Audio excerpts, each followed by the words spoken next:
بدأت. السلام عليكم ورحمة الله تعالى وبركاته. السادة الأعزاء المشاهدين، اليوم دارين نعكس لكم معاناة أسرة سودانية مقيمة في فرنسا وفي باريس. الآن تم إخراجهم من سكنهم، وهم عايشين الآن عايشين في الطريق ومشردين، قاعدين في خيام زي ما شايفين، قاعدين برا في الشارع يعني. ايوه، وبعدين زي ما شايفين ظروف الطقس والظروف الطبيعيه يعني غايه في الاسد. فالان حنتعرف على الزوجه والزوج، السيد معتصم وزوجته كريمه، ونشوف مشكلتهم شنو. Bonjour madame. Bonjour, Est-ce que vous pouvez faire votre connaissance, s'il vous plaît? moi c'est Sherpa Jessica. Chapa Jessica. Enchanté, Chapa. Quel est votre problème? Mon problème, comme mon fils il est placé en famille d'accueil, Oui, on a dans le, c'est-à-dire il est placé en famille d'accueil mais à Vichy. ok. Ça fait depuis la naissance, Depuis la naissance. depuis que j'ai accouché de Ali le 9 juillet 2021. Oui. Ils ont retiré mon fils le 19 juillet 2021 à l'hôpital. Sans revenir, sans décision du juge. Non, y a pas, ils n'ont pas retiré mon enfant par la décision du juge, ils ont retiré mon enfant par la décision de l'assistante sociale. Juste c'est l'assistance sociale qui C'est elle qui a fait un courrier, Oui, qui a écrit l'ASE, et l'ASE, ils ont reçu le papier, et les deux personnes sont venues à l'hôpital me voir, on m'a accueilli dans une salle avec l'assistante sociale et avec les deux personnes de l'ASE. Ils m'ont posé des questions que moi ça s'est très mal passé avec mon fils, que moi j'étais pas capable de m'occuper des enfants que j'avais avant la Cécilia et Frédéric, et j'étais pas capable de m'occuper de mon fils Ali. Alors que vous êtes capable parce que vous avez... moi je suis capable parce qu'avant j'avais 2 enfants, je m'en occupais très bien, même quand j'avais accouché, je donnais le lait, je changeais la couche, tout ça. Moi c'était bien, il n'y a pas de difficulté pour moi pour m'occuper des enfants. Eux, ils ont fait comme ça, pour casser la famille, pour que moi je me sépare de mon enfant, et pour faire le problème à moi, pour qu'ils retirent mon enfant de l'hôpital. Et comme mon mari, Moutassem Hassan, est noir, eux ils ont fait comme ça, parce que c'est des racistes. Parce que déjà mon mari, quand il était venu à l'hôpital, il est venu tous les jours en visite, et eux ils posaient des questions bizarres à mon mari. Ils disaient que qu'est-ce que vous êtes qui pour monsieur, madame, faites voir votre carte d'identité, alors que moi j'ai bien entendu avec les oreilles, j'étais à côté de la porte, j'ai tout entendu. Et ils ont dit aussi que mon mari, je lui fais peur. Est-ce que vos maris lui faites peur, votre mari? Moi j'ai dit non, mon mari lui il fait pas peur, lui il est quelqu'un de bien. Tous les jours il emmène à manger, à boire, il donne des cadeaux pour Ali. Quand il était à la maison avec moi, il me donnait le café, il faisait les courses, il m'aidait, même quand j'étais enceinte de Ali, quand j'avais mal partout dans les jambes, là j'avais des jambes gonflées, il m'aidait à me porter, à m'asseoir du lit. Donc oui, c'était quelqu'un de bien, il n'y a pas à dire que mon mari il me fait peur. Ça veut dire votre foyer, ça veut dire le couple il marche bien. Oui, il marchait bien, on s'entendait bien dans la maison, il m'aidait. Parce que pendant la grossesse, comme je vous ai dit, j'avais mal dans les jambes, j'avais les jambes gonflées, je ne pouvais même pas ni m'asseoir, ni me lever. Donc il m'aidait à me lever, à m'asseoir, même pendant la grossesse. Et après l'accouchement, j'avais encore les douleurs dans les jambes. Donc je ne pouvais pas encore me lever et même m'occuper aussi pour faire le bain pour mon fils. Ça veut dire que c'est quelqu'un bien. Voilà, oui. Et maintenant, qu'est-ce que vous voulez? Vous voulez récupérer votre enfant? Maintenant, moi, j'ai accouché de Sad le 12 septembre 2022. وقف التصوير ده. Mais avant l'accouchement du 12 septembre 2022, j'ai vécu dans la rue. وقف. Attends. Avant l'accouchement de mon fils Sad, Oui. j'ai vécu dans la rue pendant 9 mois, c'est-à-dire pendant mes 9 mois de grossesse. Et même un Vous peu, étiez à la rue. même avant, quand j'étais encore à Vichy, c'était vers 2020, j'ai vécu dans la rue avec mon mari. Oui. Comme lui connaissait, comme moi je suis française et mon père il est breton et ma mère est réunionnaise, et mon mari il est soudanais, donc lui comme il connaissait très bien Paris et tout, lui il m'a soutenu dans la rue, il m'a accompagné. Comme lui il a vécu même plus longtemps que moi dans la rue, il était depuis 2016 lui dans la rue, donc il connaît, il sait ce que c'est la rue, donc il m'a accueilli. Sauf que pendant ma grossesse il y a eu des choses qui s'est pas bien passé. On a eu des associations qui nous ont mal accueillis, qui nous ont traités pas bien. Ils nous ont mis dans des hôtels sans ascenseur, pourris, avec des cafards, vieux, avec des escaliers, alors que j'étais enceinte de 4 ou 5 mois. Et pour moi, c'était difficile de monter les escaliers. Et tous les jours, j'appelais le 115, jamais le 115 répondait. Et après, quand ils ont répondu, là, ils m'ont mis dans les hôtels, mais ils n'ont pas respecté ce que moi j'ai demandé. Donc, comme je vous ai dit, ils m'ont mis dans des hôtels pourris, sans ascenseur, sans... Et vous avez apporté plainte pour récupérer votre Oui, fils? attends, j'ai pas fini. Ok.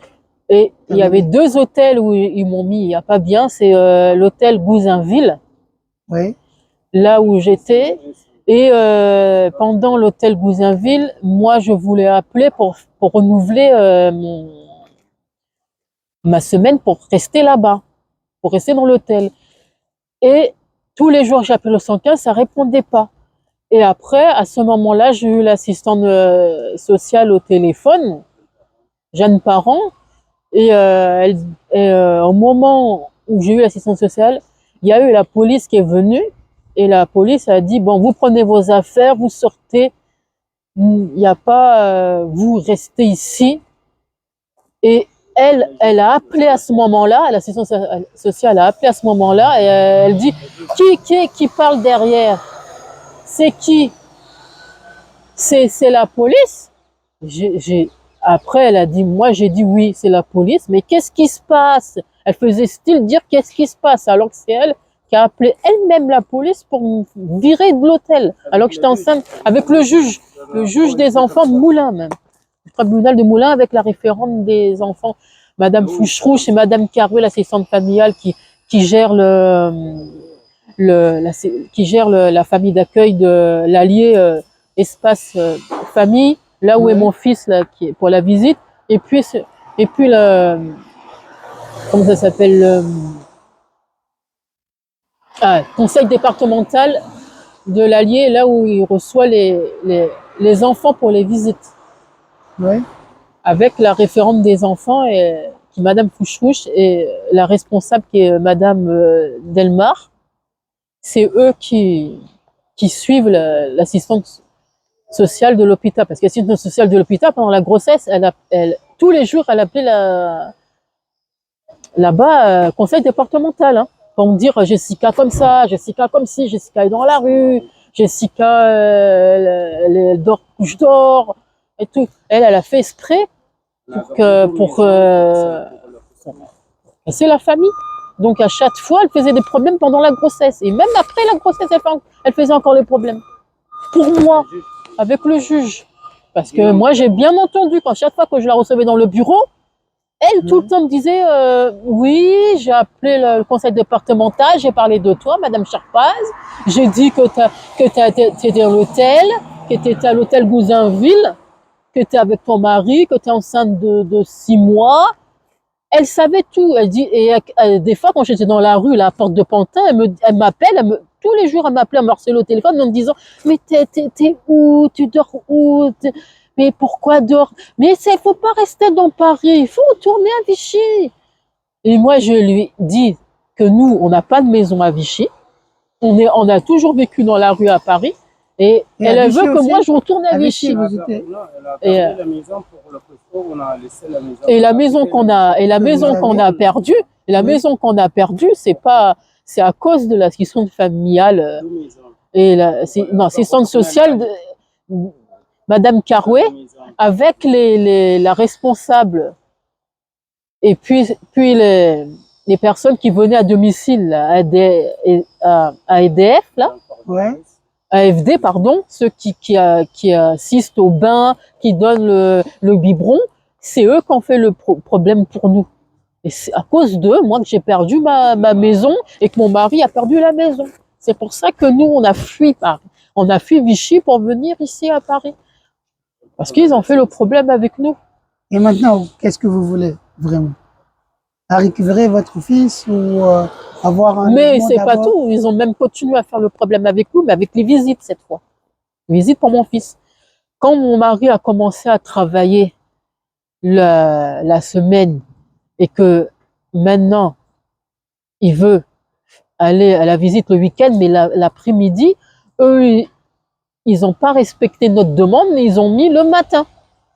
Et nous, on a dit non, on veut pas le matin à 9h30. Pour la visite? Nous, on veut l'après-midi pour 15h, 16h. Mais on veut pas 1 heure de visite. Eux, on veut pas 1 heure, nous, on veut 3 heures. Eux, ils ont laissé comme ça, ils nous ont pas respecté.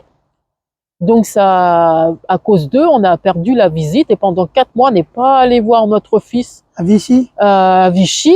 Et après, la juge, elle dit comme ça, oui, vous avez pas vu votre fils pendant 4 mois, vous avez arrêté la visite parce que monsieur travaille. Ils ont, nous, parce qu'on a changé le juge et c'est comme ça aussi qu'elle a placé notre fils parce que tout ça, on a arrêté la visite. Mais c'est pas à cause de nous qu'on a arrêté la visite, c'est à cause de l'espace familial. Espace famille, Madame, comment elle s'appelle? Maintenant, c'est compliqué pour vous pour aller. Madame, je sais plus le nom. Bon, n'importe. Espace familial avec l'assistance famille. Mais moi, le gros problème là-dedans, c'est l'assistance familiale. Madame, 2 jours. Marie, 2 jours. C'est elle le problème avec mon fils. Donc, et maintenant, L'assistante familiale, c'est Madame Chavarro. Merci. Madame Chavarro, elle s'appelle. C'est elle qui... J'ai déjà dit. Madame Chavarro avec l'assistante familiale, Madame Fouchrouche. Mais moi, le gros problème, c'est l'assistante familiale. Madame 2 jours, c'est elle le gros problème. ok, d'accord. J'ai déjà dit, Madame Caron. Et maintenant, c'est Je compliqué. peux, s'il te plaît, je peux expliquer pour Madame 2 jours? Ouais, Alors, à chaque fois qu'on vient pour déposer notre fils, oui, la première question qu'elle pose, quand elle voit mon fils Ali en disant « Maman », elle dit « Maman ». Elle répond, elle dit « votre fils dit maman parce que ça veut dire porter ». Et moi, je lui répondis, je dis « Vous moquez de moi, ça veut pas dire porter maman, ça veut pas dire porter.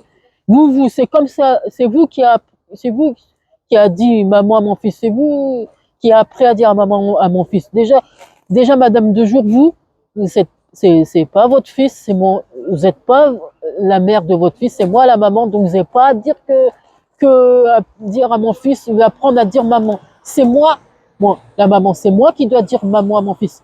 Et après, mais non madame, nous c'est comme ça. Non, il n'y a pas, c'est comme ça. Après, on s'est disputé là-bas pendant la visite, mais c'est normal parce qu'on n'était pas d'accord que elle force à dire à mon fils, dire maman. C'est pas normal. Et elle trouve ça normal que mon fils dit maman. Et après, quand elle dépose mon fils avec l'assistante familiale, que ce soit elle ou une autre assistante familiale, elle cache mon fils derrière la porte pour que nous, on voit pas notre fils quand il rentre. Et Madame Chavarro, elle force la porte pour que nous, on ne voit pas notre fils avec l'assistante familiale. Après, Madame Chavarro, elle dit comme ça, non, il n'y a pas rentré. Il n'y a pas, vous n'avez pas le droit de voir l'assistante familiale. Nous, on cache votre fils. Et je dis, mais pourquoi vous cachez votre fils? notre fils. Pourquoi? Il n'y a pas à faire comme ça. Nous, on veut voir notre fils rentrer avec sa famille. Il n'y a pas à faire comme ça. Tous les jours, chaque visite, elle cache notre fils derrière la porte. Et puis, je la vois, elle force très fort la porte. Elle force très fort la porte derrière nous, comme ça, pour que nous, on voit pas notre fils avec la personne qui dépose notre fils. Mais même si elle force, moi, avec les yeux, je vois la personne derrière. Je vois qui c'est. Et pareil, quand elle rentre, elle cache derrière le jardin. Elle sort très vite pour que nous, on va pas dehors pour aller dire une dernière fois au revoir à notre fils. Elle sort très vite de l'espace famille pour que nous, on ne devait pas en voir. Et ça, c'est pas normal. Oui. Et maintenant, pour aller visiter votre fils, est-ce que c'est Et lequel? mon mari, Laquelle? une association qui aide les familles, les mamans qui sont contre les placements abusifs. Moi, c'est surtout ça. Placements abusifs. Parce que là, ce qui se passe en ce moment, ce qu'ils font avec nous, c'est des placements abusifs. Ok, on va dire. Moi, je dis la vérité, c'est des placements abusifs. On ne place pas un enfant n'importe comment. Okay. C'est pour ça que moi, je veux... Madame, maintenant, qu'est-ce que vous voulez vraiment? moi, ce que je veux, ouais. pour que qu'on s'en sorte bien et pour récupérer notre fils rapidement, je veux que les associations viennent vers nous, des associations surtout qui s'occupent des mamans qui ont des enfants placés en famille d'accueil. Et moi, j'aimerais qu'ils viennent vers nous, qu'ils nous aident, trouver des solutions, essayer de voir si eux, ils sont d'accord, mais moi, je suis d'accord, ça c'est sûr, pour faire des manifestations contre la famille d'accueil, pour les enfants maltraités, pour les juges aussi qui n'écoutent pas les parents quand on parle pendant l'audience, pour qu'ils arrêtent leurs placements abusifs comme ça, des placements qui ne servent à rien et qui faire venir des bons avocats qui peuvent nous aider, des avocats qui nous lâchent, qui acceptent notre situation et qui nous aident et qui refusent pas notre aide. Moi, je veux un avocat comme ça. Je veux pas un avocat, je laisse tomber et vous voulez un bon avocat qui vous défend et pour récupérer votre fils et avoir un logement. Vous demandez aussi les autorités ici, les autorités françaises, comme la mairie ou ici le département, pour vous aider à récupérer votre fils et avoir un bon logement. Ah, oui. Vous allez à la mairie, vous étiez allé à la mairie pour demander les oui, aides du gouvernement. Tu parles pour le logement? Oui, le logement. Alors, là, pour le logement, là, pour moi et mon mari, oui. J'ai écrit une lettre au préfet. Okay. J'ai écrit une lettre au préfet pour qu'ils accélèrent la demande de logement pour que moi je trouve rapidement un logement pour que je puisse récupérer mon fils Ali. J'ai même écrit à monsieur le maire, mais là j'attends la réponse. Donc j'ai fait les démarches nécessaires pour qu'ils accélèrent ma demande, parce que ma demande que moi j'ai fait avec le DALO, oui. Ça fait 6 mois maintenant que c'est passé et je n'ai pas de réponse encore. Alors que normalement, ils devaient me trouver un logement au mois d'août là, et je n'ai pas eu de réponse. Parce que votre mari maintenant il vit dans la rue. Oui. Et c'est pas une bonne situation. Non. Fonder une famille. C'est pour ça que moi, avec ma demande là de DALO qui est prioritaire, urgent prioritaire, ouais. C'est pour ça qu'avec cette demande-là, moi j'aimerais que le préfet ou le maire de Paris accélère rapidement ma demande et qu'il me trouve rapidement un logement, parce que pour moi c'est urgent pour que je puisse au moins récupérer. Pour que je puisse au moins récupérer mon fils Ali, pour que mon mari sorte de cette situation là, à rester dehors, c'est pas bon. C'est pas bon. Donc pour nous, parce que ça peut faire le problème et ça peut faire aussi le problème pour les personnes qui gardent notre fils, parce que eux, quand il se passe quelque chose, eux ils savent tout. Hein. Ouais. Ils savent. Ce que vous savez pas, c'est Madame Fouchrousse avec l'espace familial, ils savent que mon mari est dehors. Ils le savent. Hein. Ouais. Ils savent que mon mari est dehors, ils savent que mon mari travaille, que moi je suis dans l'hébergement. Ils savent tout. Hein. Alors que moi, je leur appelle même pas, je leur dis rien, ils savent tout. C'est pour ça, eux, c'est des personnes très dangereuses. Eux, ils ont pas les yeux dans leur poche. Non, Ils surveillent nous, tout le temps. Tout le temps, ils nous surveillent. J'ai même un courrier, là, de Alteraia, je peux vous montrer.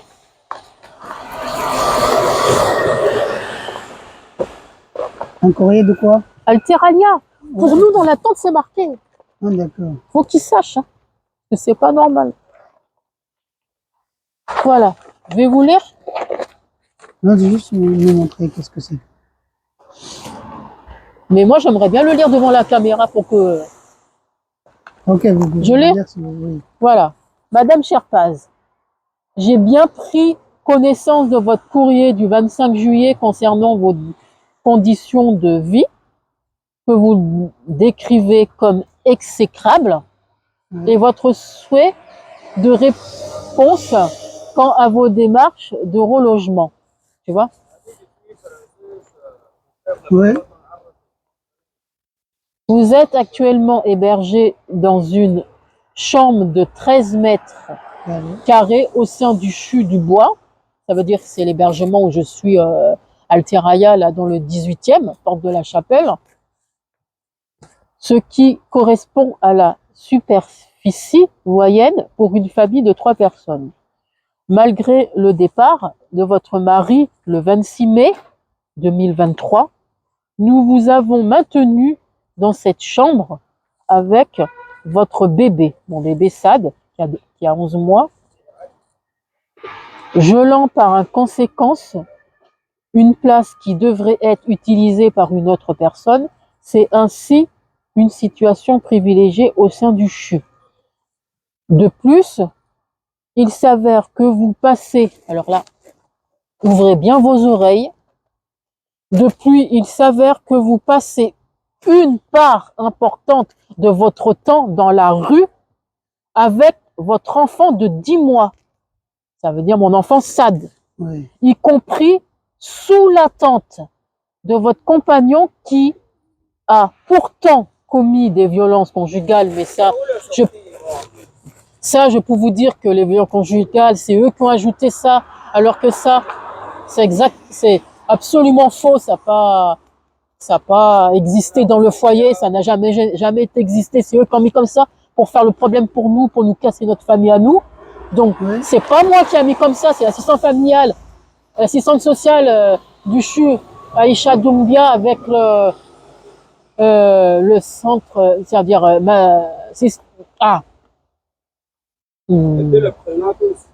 Kamel, le gérant d'hébergement qui s'appelle Kamel Mohamed, hein, qui a écrit ça comme ça là, avec l'assistante, la directrice Madame Faye, qui a mis comme ça que mon mari est violent, alors que ça c'est faux. Donc je continue à lire.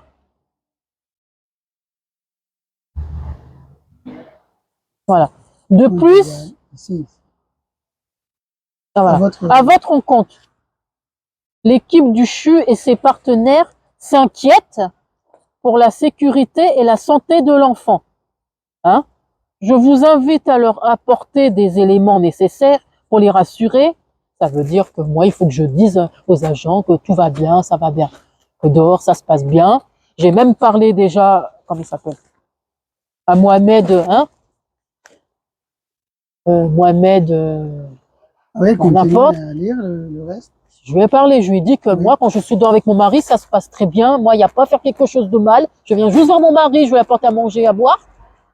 Il s'amuse, il est là, il est tranquille. Moi, il n'y a pas à faire quelque chose de mal. Je continue. Rassuré. Attends, j'ai pas fini, moi, laisse-moi. Oui. Je vous invite à leur apporter des éléments nécessaires pour les rassurer. Faute de quoi, un signalement pourra être fait aux services sociaux concernant votre enfant. Ça veut dire, services sociaux concernant votre enfant, ça veut dire que, exemple, Si les services sociaux viennent ici et qu'ils voient moi avec mon fils Sad en train de s'amuser, ils voient mon mari, ils voient, eux, ils vont faire le rapport pour moi et après ils risquent de faire le problème. Mais t'inquiète pas, pour ça, moi je vais parler là, pour faire, quand j'irai à l'audience pour faire appel, je vais parler de ça, pour que ça se produise pas, pour qu'ils viennent pas nous embêter ici. Après. Pour les enfants, il fait comme ça. Est-ce que d'ailleurs, vous avez besoin encore d'expliquer ça? Au sujet de la présence de cafards dans la chambre, une intervention par la société Trulli-Nollen a été programmée dès que vous en avez signalé le présence. 2 passages ont déjà eu lieu, ça veut dire qu'il y a déjà eu des personnes qui sont passées pour les cafards. Mais même s'ils passent, attends, même s'ils passent, ça changera rien, parce que leur produit, ça ne marche même pas. Et moi, comme tu vois, je suis très fatiguée avec les cafards, et justement, comme je vous ai dit, je fais les démarches pour que je sorte vite de cette situation là-bas au hébergement, parce que moi, avec mon enfant, les cafards, c'est plus possible. Je continue. Voilà. Et un 3e est prévu sous peu. Lors de son 2e passage, l'intervenant vous a signalé qu'il y demeurait une légère présence de balte, dont la cause était visiblement la présence d'aliments laissés à l'air libre malgré les consignes données. De plus, il ressort également que vous laissez votre poubelle devant votre porte dans le couloir, alors que ça, jamais j'ai fait ça. C'est eux qui ont mis comme ça, comme je vous ai dit tout à l'heure, au début de la vidéo, quand ils disent mets ta poubelle devant la porte. Hein? C'est les 2 mamans là qui ont mis les poubelles devant ma porte qui vident des déchets par terre devant ma porte. Alors que c'est pas moi qui a fait ça, c'est eux. Et là ils disent que moi, même j'ai mis les poubelles devant la porte alors que c'est faux. Ces agissements en plus d'incommoder les autres, résidents, sont aussi source de privilégiés de nuisibles. Je vous rappelle que vous êtes responsable de l'entretien de votre chambre. Je vous incite donc à redoubler de mesures d'hygiène, nettoyer l'ensemble des surfaces, y compris derrière les meubles et l'électroménager, et à jeter systématiquement vos déchets dans les poubelles prévues à cet effet. De toute façon, moi, j'ai jamais de problème de ce côté-là, parce que je suis quelqu'un qui est propre et je fais bien le nettoyage dans ma chambre, donc j'ai pas de problème de ce côté-là. Mais c'est pas mes paroles, c'est leurs paroles. C'est pas la mienne. Je continue. Quant aux blattes mortes, il est effectivement probable que vous en retrouviez des derniers temps suite à l'application du produit, puis ce sont objets que c'est nuisible. C'est donc une bonne nouvelle que de constater le traitement fonctionne. Enfin, concernant l'accompagnement social dont vous faites l'objet après vérification, votre dossier CIAO est à jour, tu vois, comme j'ai dit tout à l'heure, il est à jour, et les démarches possibles en vue du relogement ont été faites, tu vois. S'avère que vous avez eu un comportement violent envers elle. Alors, là, je vais vous expliquer. Quand il dit s'avère que vous avez un comportement violent envers elle, ça veut dire qu'il parle de l'assistante sociale qui est au foyer. Il dit que moi, j'ai agressé l'assistante sociale, que je l'ai insulté, alors que c'est totalement faux. Moi, je suis juste venue voir l'assistante sociale et demander un rendez-vous. Et elle s'énerve violemment. Devant moi, elle tape la porte très fort. En plus, j'avais mon fils dans le porte-bébé. Sa tête était proche de la porte, elle a même failli me le coincer la tête de Sad dans la porte. Elle s'énerve comme ça violemment. Alors que moi, j'ai rien fait. C'est elle qui est en tort, c'est pas moi. C'est pour ça que moi, j'ai fait la plainte, porté plainte là-bas à la police contre l'assistante sociale et en même temps, plus pour les agents de sécurité et pour le monsieur Mohamed et Aïcha. J'ai porté plainte pour tout le monde là-dedans. Après, ils mettent.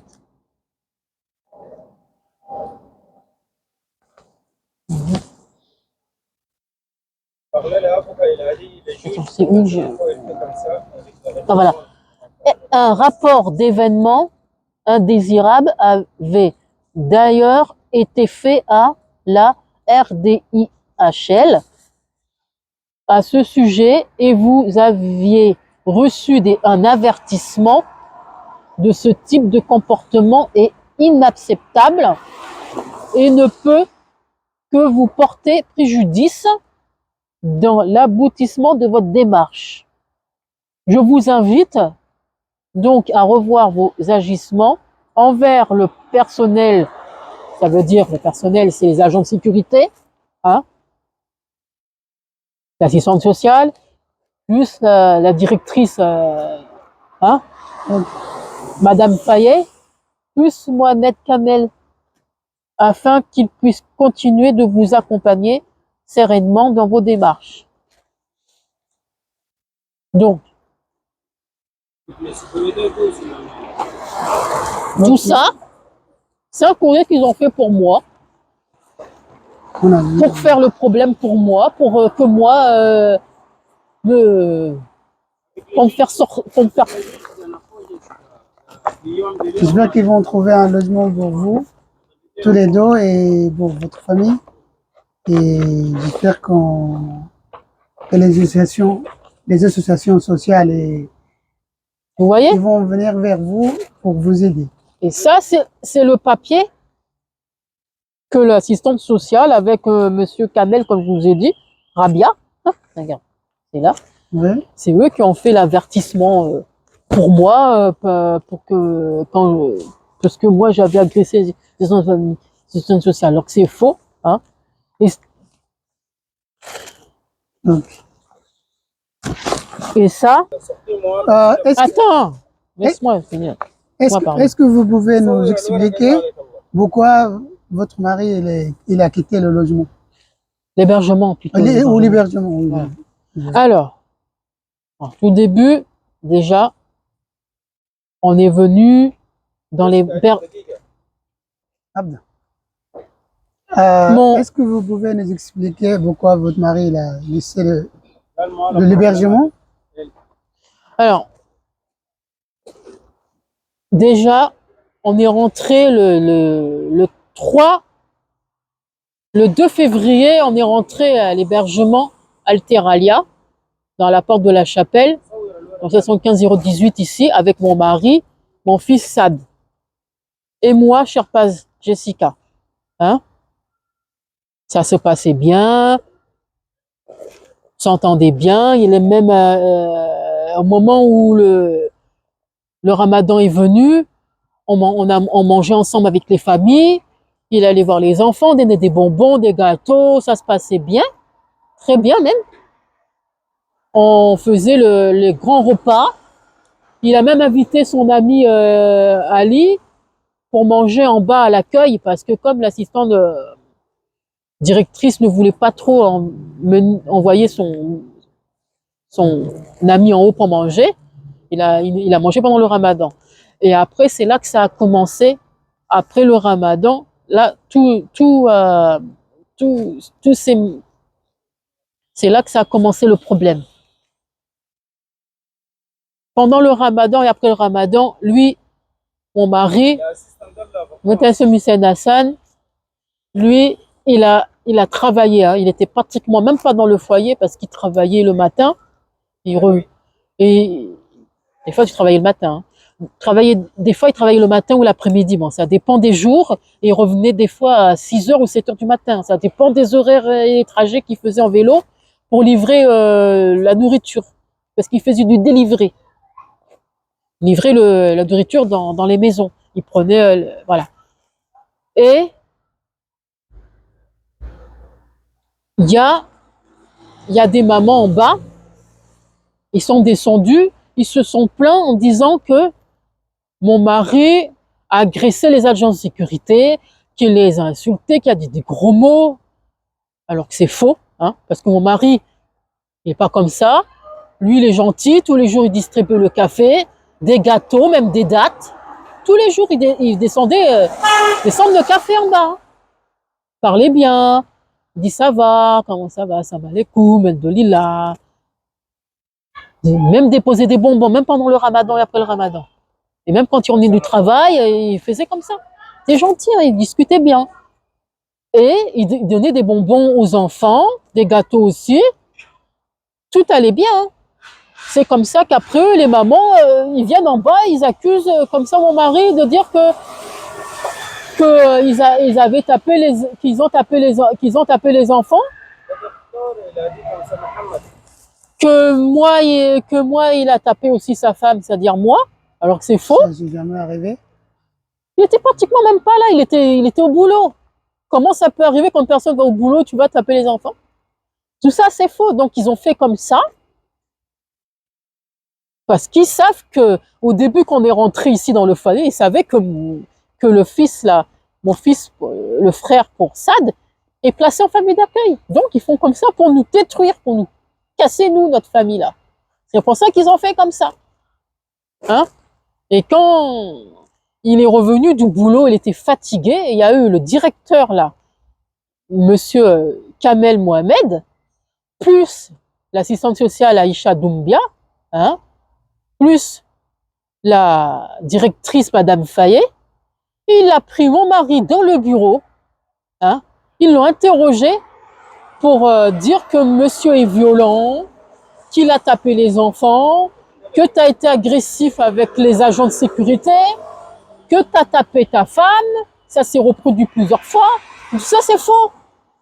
Donc lui, il a expliqué, il a dit non, moi monsieur, j'étais pas là. Moi, comment je peux taper les enfants? Moi, gentil avec les enfants. Moi, respecter les personnes dans le foyer. Moi, jamais taper ma femme. Moi, jamais j'étais là. Moi, rester au travail. Moi, pas dans le foyer. Et après, le monsieur, il dit, ah, mais moi, je veux pas savoir, machin. C'est comme ça. Vous prenez vos affaires, vous montez là-haut. On vient vous sortir de force, monsieur. Il n'y a pas à discuter avec le taxi et on vous envoie à un autre endroit que l'endroit qu'on lui a proposé, qu'à la porte de Clichy. Mais mon mari a refusé, il a préféré rester dans la tente pour être plus proche de la famille. Mais la tente avant n'était pas là. La tente était devant l'hébergement parce qu'il voulait que ce soit plus proche pour voir moi et mon fils Sad parce que normalement, le directeur avait décidé d'avoir une visite à l'entrée de l'hébergement en bas avec un petit tapis, des chaises pour la visite. Mais le directeur, comme il est bête, il a refusé. Il a refusé la visite et il a dit je vais organiser une visite et ça s'est jamais organisé, il l'a jamais fait. C'est pour ça que mon mari restait dehors et que moi j'étais obligée de trouver une solution. Moi-même, je suis sortie dehors toute seule et je suis allée voir toute seule sans. Parce que il m'a dit à moi, Madame Sherpaz, on va organiser une visite pour votre mari, pour les enfants. Jamais il a tenu la promesse, jamais il a organisé une visite. Donc moi, toute seule, je suis allée dehors. J'ai déposé à manger tous les jours, le café, à boire, à manger tous les jours. Mais devant la tente de l'hébergement. Et quand la nuit, en dormant, il y a deux policiers qui sont venus avec un monsieur du tribunal, hein, un monsieur du tribunal bien habillé avec un costume. Il disait comme ça, monsieur, vous n'allez pas être là, pourquoi vous faites comme ça, vous avez frappé votre femme, vous, il n'y a pas à rester là, interdit, dégagé, il n'y a pas à rester ici. Ils l'ont dégagé de force, mon mari, ils ont dégagé de force, et après, il a changé de place et il est venu ici. Ah, okay. C'est eux qui l'ont dégagé comme ça, avec la police même. Hein. Il dit, prends tes affaires, tu te dépêches. Devant l'hébergement. Voilà. Et après ça fait depuis maintenant, comme je vous ai dit, depuis le 25. 25 mai. Du 25 mai qu'il est là. Et tout ça, c'est les mêmes personnes. Hein. On se dit que vous trouvez un appartement ou une maison pour accueillir la famille. Merci beaucoup. Donc, social. Une fois, moi, j'ai dit, oui, votre mari peut venir avec vous au rendez-vous. Ouais. Je fais rentrer mon mari. J'ai dit, voilà, mon mari a un rendez-vous avec moi, avec les centres sociales. Mon mari commence à monter dans les escaliers et après, les agents de sécurité disent, non, non, il n'y a pas monté, c'est quoi ça mais moi, j'ai dit, mais mon mari, il a un rendez-vous avec les centres sociales. Il dit, non, dégage, il n'y a pas à descendre, dépêche. Et après, ces centres sociales, elle a dit, mais qu'est-ce que c'est encore? Et ces centres sociales disent, non, non, non, non, moi, j'ai jamais dit que votre mari est venu. Moi, j'ai dit, toi, c'est Madame Charpin venir toute seule. Moi, je veux pas voir votre mari. Mais vous m'avez dit que un rendez-vous ensemble. Non, non, non, non, non, non, non, non, non, non, il n'y a pas monté là-haut. Bon, tu sais quoi? Après, elle répond, tu sais quoi? Moi, je vais faire un rapport hein, sur votre mari. Hein, c'est bon. Et lui, il a fait un rapport sur mon mari en disant ça, cela. Et le rapport, c'est le rapport qui s'était passé dans le foyer, que je vous ai dit, plus le rapport que quand il était monté dans les escaliers, qui s'est énervé là. Hein? Ah, ok, d'accord.